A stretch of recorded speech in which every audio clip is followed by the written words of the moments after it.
তীব্র গরমের কারণে ডায়রিয়া সহ নানা রোগে আক্রান্ত হচ্ছেন মানুষ।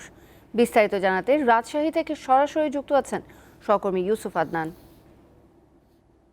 আদনান, হাসপাতালগুলোতে কি ধরনের রোগী বেশি আসছে, আর রাজশাহী সহ উত্তরাঞ্চলের আবহাওয়া কি অবস্থা?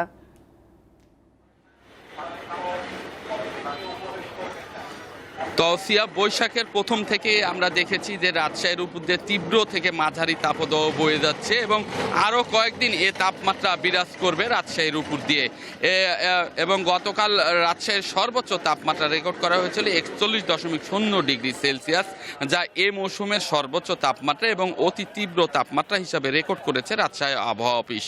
এবং সর্বনিম্ন গতকালের যে তাপমাত্রা ছিল তা 23.8 ডিগ্রি সেলসিয়াস।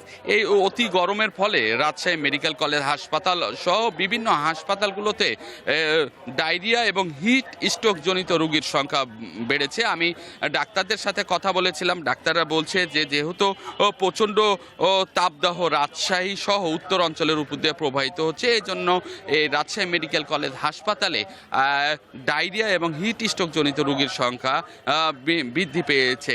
এই রাজশাহী মেডিকেল কলেজ হাসপাতাল উত্তরবঙ্গের মধ্যে যেহেতু একটি বড় হাসপাতাল, এই হাসপাতালে বিভিন্ন ধরনের বিভিন্ন জেলা থেকে রোগীগুলো চিকিৎসা সেবা নেওয়ার জন্য আসেন এবং আমি দেখেছি যে বেডের বাইরে যে সকল রোগী রয়েছে তারাও মোটামুটি চিকিৎসা নিচ্ছেন এবং ডাক্তাররা এই অতি গরম থেকে বাঁচার জন্য রোগীদের সাধারণত পরামর্শ দিচ্ছেন যে অতি প্রয়োজন ছাড়া ঘর থেকে যেন না বের হয় এবং বেশি বেশি পানি, সেলাইন জাতীয় পানি এবং ডাবের পানি খাওয়ার কথা বলছে। আমি এই বিষয়গুলো নিয়ে কথা বলেছিলাম রাজশাহী মেডিকেল কলেজ হাসপাতালের পরিচালকের সঙ্গে। তিনি বলেছেন হ্যাঁ, স্বাভাবিক রোগীর চেয়ে কিছুটা এই তীব্র গরমের কারণে কিছুটা রোগীর সংখ্যা বৃদ্ধি পেয়েছে এবং তাদের পর্যাপ্ত পরিমাণ ডাক্তার এবং নার্স রয়েছে, তারা সেবা দেওয়ার জন্য সেবা দিয়ে যাচ্ছেন। এছাড়াও আমি কথা বলেছিলাম রাজশাহী আবহাওয়া অফিসের সঙ্গে, তারা বলেছে যে আরও 1-8 সপ্তাহ এই তীব্র থেকে মাঝারি তাপদাহ রাজশাহীর উপর দিয়ে বয়ে যাবে এ বলে জানিয়েছেন এবং বৃষ্টিপাত হওয়ার সম্ভাবনা খুবই কম রয়েছে।